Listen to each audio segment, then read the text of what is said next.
Right now on the National Weather Desk, raging wildfires. Flames spread along both coasts as wicked winds and dry conditions fuel the fires. It's a little nerve-wracking. I was just hoping that the whole park didn't set fire. We'll look back on the historical Camp Fire 6 years after it devastated Northern California. There isn't a day that goes by that we don't reflect on what happened here 6 years ago. Coyote concerns spread across the country as the animals make unprovoked attacks. This is not the odd sighting. This is becoming a problem. An update on a popular North Carolina waterfall that's been closed to the public since Hurricane Helene. Staying off these trails while they're closed is really important to helping us get them back open. And a look at bears as they prepare for their long winter slumber. From our nation's capital, this is the National Weather Desk. And a very good morning and welcome to the National Weather Desk. I'm WJLA Senior Meteorologist Brian Vandergraff, and a happy Veterans Day to all that have served our country. Well, wildfires continue to burn this morning on both coasts, and California crews are making progress battling the mountain fire. It's now about 31% contained, and on the East Coast, fires are now burning in New York and New Jersey. There has been little rainfall in more than a month. Rick Damigella has details. Firefighters are gaining ground on a massive wildfire in Southern California, burning since Wednesday, scorching more than 20,000 acres. Thousands of residents have been forced to evacuate, and the fire has destroyed more than 100 properties. This is like surreal. I mean, I know we live in a fire danger area, but this is not, it came out of nowhere. It was so fast. We were in Minnesota, and our friends were texting us, asking us if we were okay. And I think they didn't want to tell us, but they knew that our house was on fire. CAL FIRE officials say they finally made some headway over the weekend thanks to favorable weather conditions. With the work that's been completed by our firefighters and the improved weather conditions, we're optimistic and confident in our ability to engage all areas of the fire. Across the country, residents in the Northeast are also dealing with fire danger. Nearly 12 million people remain under a red flag warning as dry, windy conditions sparked a brush fire in a Brooklyn park on Friday. It's scary. It's a little nerve-wracking. I was just hoping that the whole park didn't set fire. Not far away, an 18-year-old New York State Forest Ranger volunteer died Saturday while responding to a wildfire near the New York-New Jersey border. And on Sunday, New Jersey officials charged a man with arson who they say fired an illegal shotgun round that sparked a wildfire that burned more than 350 acres in Jackson Township. I'm Rick Damigella reporting.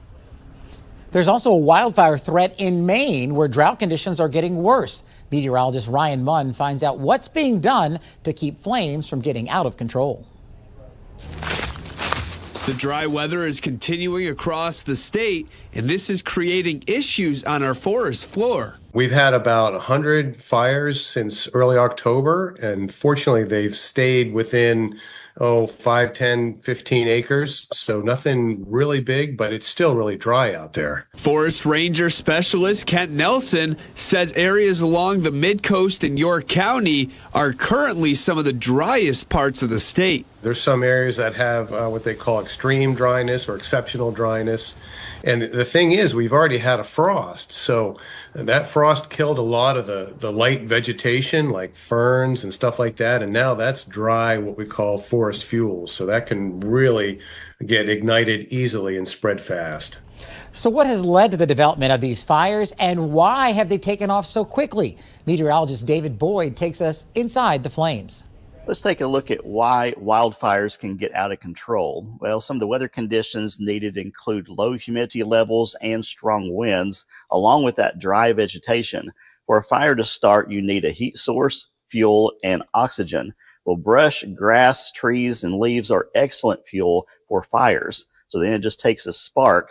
And then when you have the strong winds and low humidity levels, well, then that fire can end up spreading rapidly. So during fire season, be ready to evacuate, stay informed, listen for updates on fire conditions, and put emergency supplies and must-have items in your car so you can evacuate quickly. For the National Weather Desk, I'm meteorologist David Boyd. And now to Northern California, where it's been 6 years since the Camp Fire tore through the town of Paradise. 85 people died and more than 150,000 acres were scorched, forever changing the landscape and soul of the town. Muna Sadek now with more on the survivors. Sometimes it seems like a lifetime ago, and then other times it's just like, wow, how could it have been 6 years ago? You know, that we were throwing things in our car and basically running for our lives. Pam and Bill Hartley say leaving Paradise after the 2018 fire just didn't feel quite right. Of course, the landscape is different. There aren't as many trees, but you have views that you never had before, you know. They've spent 43 years in Paradise, nearly half of which was spent running Joyland's Candies, the couple purchasing the generations-old business in 2000 for a change of pace. Next thing we know, we had the keys to the store and we were the owners. And I was coming in making candy at night and working police work in the day. It all came to a halt in 2018, the fire leveling 2 family homes and their business. That's a hard one to sort of reconcile, that we lost that beautiful building and all of that wonderful equipment. The candy store, now in its 55th year, was among the first businesses to return. We looked for a building that had survived the fire, which this one did, and start over again and keep moving forward. Sales, they say, just as strong as they were before the fire. The town's population is now pushing 11,000, sights now set on what many expect to be a brighter future in Paradise, as some still struggle to get back on their feet. We still have people living in trailers, and the goal is to get them in permanent housing. Survivors continue to reflect on why they still choose to call Paradise home. It was like a magnet attracting us back. There isn't a day that goes by that we don't reflect on what happened here 6 years ago. The biggest reason that people came back was because of who we were before the fire. Less than a week after powerful Hurricane Rafael struck Cuba, a strong 6.8 magnitude earthquake hit off the island's coast on Sunday. It was so powerful, the reports of it being felt as far away as Miami. The quake hit east of the country, but luckily did not produce a significant tsunami threat. There are no reports of deaths from the quake, and officials say they are evaluating the current situation before starting recovery efforts.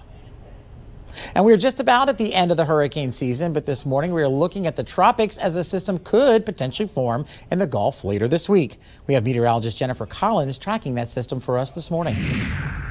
All right, a look right now at the only area we're watching in the Atlantic. Rafael has now become a post-tropical low in the central Gulf of Mexico. We're monitoring near the Western Caribbean around Central America for our next area for potential development. A low pressure area could develop here. Some gradual development is possible. Just something to watch for now in that portion of the Caribbean. So far this season, we've had 17 total storms, 11 of those hurricanes, 5 of those major hurricanes. Most recent Rafael, of course, as a Category 3 storm, has made landfall along the western coast of Cuba just last week. And we've already had, so far this season, 17 total storms. We are approaching the end of hurricane season, which, of course, is on November 30th. And this is the time of the season when we see most of the tropical activity decrease. And roads in Mexico and Colorado have reopened over the weekend after a massive snowfall dumped several feet across the region. One spot in Colorado got more than 4 feet. Numerous ski resorts also got plenty of snow, allowing them to open historically early. That was especially true in New Mexico, where they don't typically open for another few weeks. Skiing was also on the agenda in southern Utah. The Bryan Head Resort was the first Utah ski mountain to open this year. People lined up early to get the chance at being one of the first to hit the slopes on opening day. It didn't matter that just 8 trails were open. Now let's check to see the weather across cities in the nation today. And we begin in Providence, Rhode Island, where skies are cloudy to start the day, giving way to a partly cloudy skies in the afternoon. Highs today will be in the upper 60s before dipping to the mid-40s later tonight. Now heading down to Nolens in Louisiana, where skies are cloudy and rain is in the forecast. Winds could gust up to 20 miles per hour at times. Highs are expected to reach into the upper 70s. And how about now to Austin, Texas, where it's looking to be a beautiful day there. Our areas of patchy fog early, but that's giving way to lots of sunshine and highs into the mid-80s. And one last stop north to Minnesota and Minneapolis, where cloudy skies early on have given way to generally sunny skies this afternoon. Highs will be in the mid-40s before dipping sub-freezing overnight. And coming up on the National Weather Desk, we'll learn about the opossum and how they can be a benefit to your backyard. And find out why officials in Washington state are sounding the alarm about coyotes.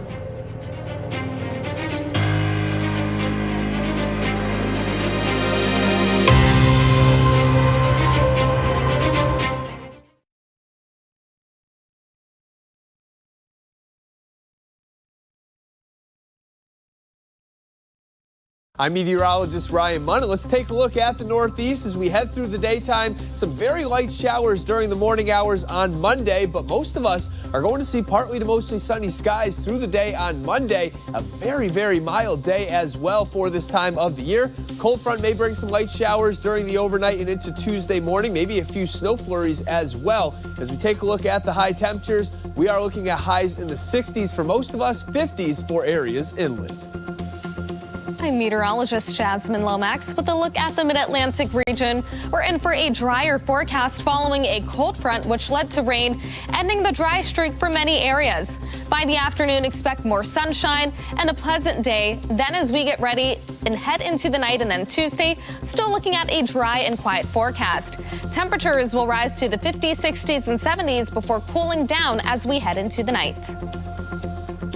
I'm meteorologist Vetus Readers. A look at your southeast forecast highs. It looks like we're going to see Nashville 67 degrees, 74 in Raleigh, Charleston 80 degrees, 76 in Mobile, 88 in Tampa, 84 West Palm. Looks like we're seeing some spotty showers over the southeast, over the parts of the Carolinas. Frontal boundary is going to be pushing in and high pressure, but down along the coastal regions from New Orleans over towards Biloxi as well as Pensacola, maybe a few residual showers from leftover moisture as we see some Gulf moisture in play, but we'll see sunshine as well.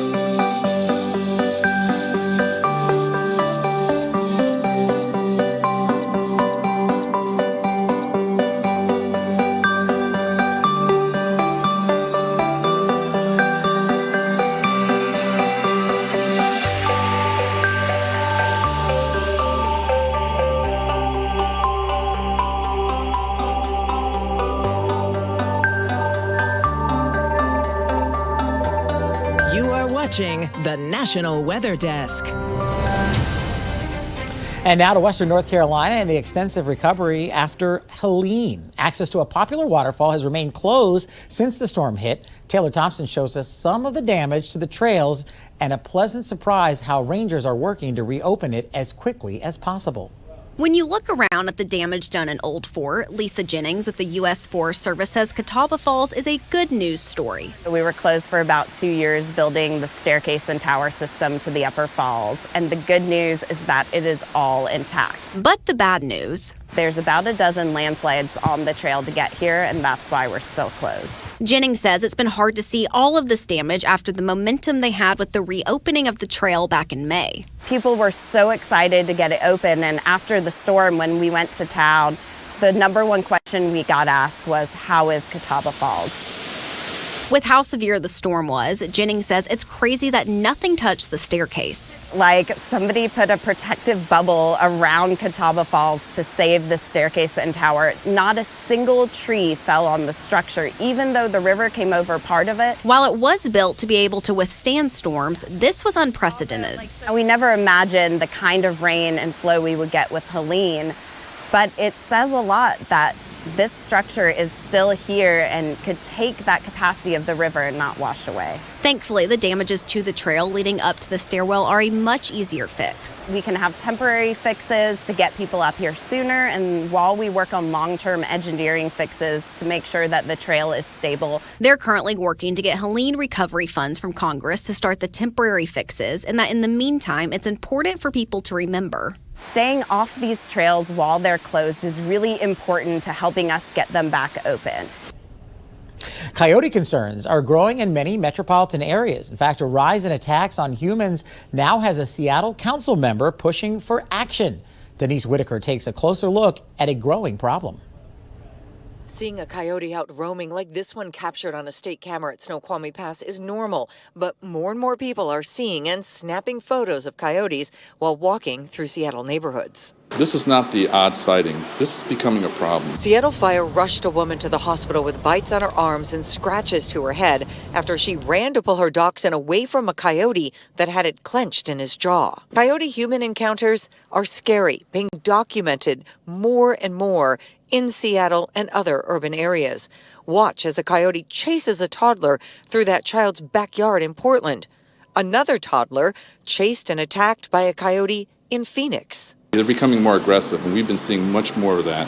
And bottom line is we can't wait for that, that tragic incident to happen. Fish and wildlife officers did look for the coyote the day the woman was attacked, but they did not find it. This is not just a nuisance anymore. While Kettle and others look for solutions, everyone else is warned to keep an eye out for coyotes.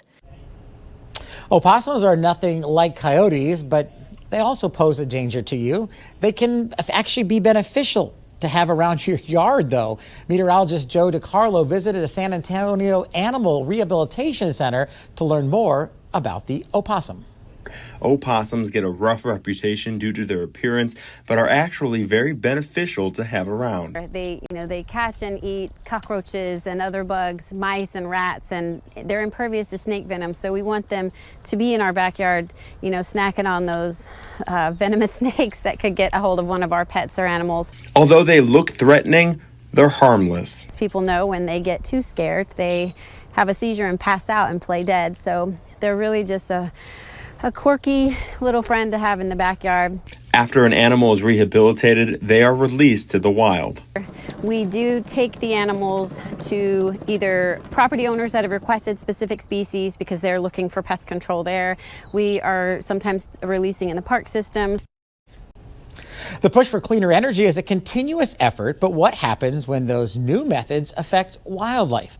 One Midwestern company is developing a habitat conservation plan to reduce the environmental impacts that wind turbines are having on local bats. Meteorologist Garrett Haid reports from Cedar Rapids, Iowa. Studies show wind turbines account for around 140 to 700,000 bird deaths each year, which is barely a fraction of what domesticated cats account for, with nearly 2.4 billion deaths each year. However, another study from 2018 showed North American wind turbines as the second highest cause of death among bats. And to minimize the impact, Mid-American Energy has been working with the U.S. Fish and Wildlife Service and other environmental researchers on putting together a plan to purchase conservation land to make it more habitable for bats, and is trying to change operations during the migrating season to help as well.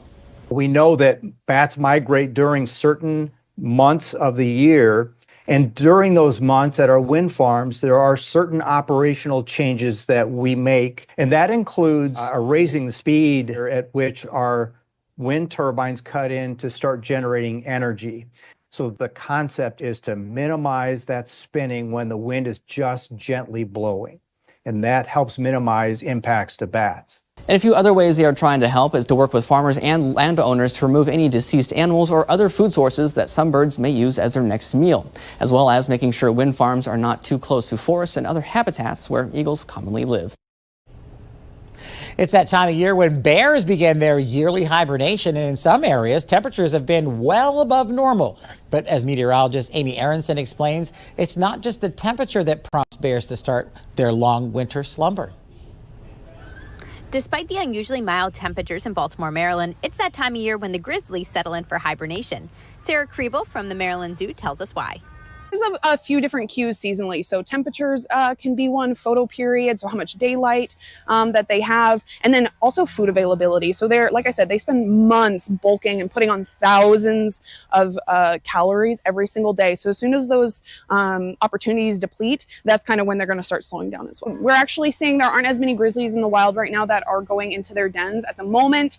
We're seeing a lot of seasonal fluctuations. Right now it's a little bit warmer. Even today it's about 83 degrees here in Maryland. So we still see some behavior trends. So technically the two female grizzlies are not completely asleep. I think the video that we posted the other day on our socials is a great example. They still have moments where they're up and awake and moving, but the wild counterparts are the same at the moment. So typically grizzlies in the wild will actually go down about 75% of the time after the very first snowfall in their region. Grizzlies here at the Maryland Zoo have made their way into their dens, and here's what happens there during the next several months. So grizzly bears naturally are going to go into a torpor, which is kind of a similar state to hibernation, but they're not fully asleep. So they still have some function. Their heart rate drops really low. Their metabolism drops pretty low. But that's why they spend so much time bulking up in the spring and early fall, because in torpor, they're going to lose about 5,000 calories a day just to kind of maintain a regular function at that point. And that's because in their native habitat, it's really kind of a extreme weather situation. And so they want to spend as little time conserving that energy. And that means that if they can create a really cozy, nice den, it's going to be a lot safer and more comfortable than being out in the freezing tundra. Here at the Maryland Zoo, I'm meteorologist Amy Aronson. And as we go to break, a flight over Crystal Lake in northern Michigan.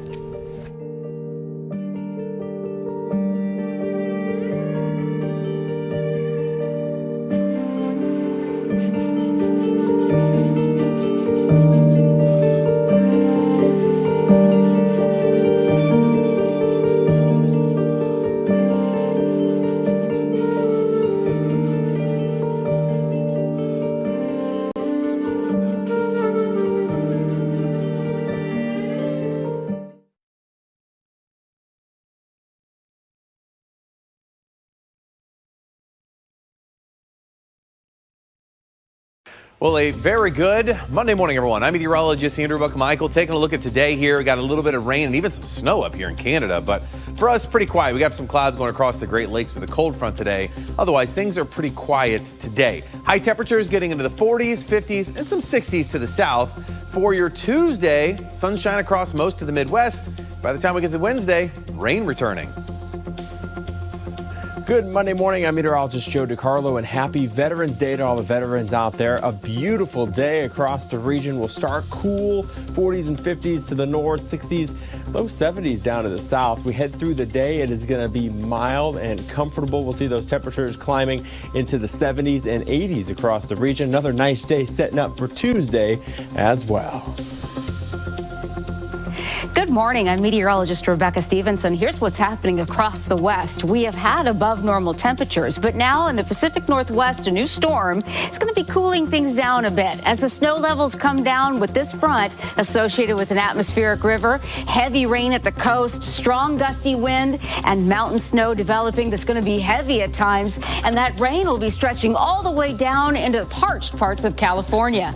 That's the scene from here.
Watching the National Weather Desk. Well, it's been a mostly warm fall across much of the country, but that's likely to change this winter, especially in northern states, and that's because the La Niña climate pattern is coming. Utah meteorologist Lindsay Storrs explains. La Niña conditions are expected to develop in the Pacific Ocean off the coast of South America within the next few months. So what is La Niña and how does it impact our weather? Take a look. During normal conditions in the Pacific Ocean, trade winds blow from east to west. This blows warm water off the coast of South America toward Asia and Australia. This warm water is then replaced by cooler water that rises from the depths of the ocean. But a La Niña occurs when the trade winds strengthen. These stronger winds push even more warm water than normal toward Australia and Asia. In response, upwelling of cold water increases off the coast of South America. These unusually cold waters push the Pacific jet stream farther to the north, where it can then meet up with the polar jet stream to bring cooler and wetter weather to the northern states, while the southern states, like the southern part of Utah, tend to have a warm, dry winter. Lindsay posted that on her Instagram page, and we shared it on ours. To find out more content like that, just follow us on social media. Just search the National Weather Desk.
Well, thanks so much for spending some time with us here this morning. I'm WJLA Senior Meteorologist Brian Vandergraff. Make it a great Monday, and we hope to see you back here again this time tomorrow.